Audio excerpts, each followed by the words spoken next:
Иногда люди живут вместе по привычке, и любовь у них, знаете, такая, в кавычках.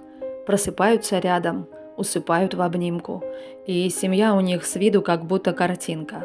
И вроде все тихо, и вроде все гладко, но как-то на людях все приторно-сладко. Утренний кофе, ужин совместно, вот только им вместе неинтересно.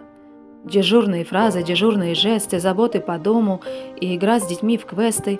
И так год за годом играют в семью. Боятся разрушить стабильность свою. А что же в итоге? Финал всегда ясен. Однажды становится кофе несладок. И ужин совместный оставил осадок.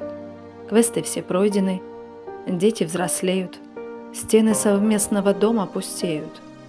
И щупальца грусти сжимают в тиски. От боли бы крикнуть, сбежать от тоски. Но иногда люди живут по привычке. И любовь у них, знаете, такая, в кавычках.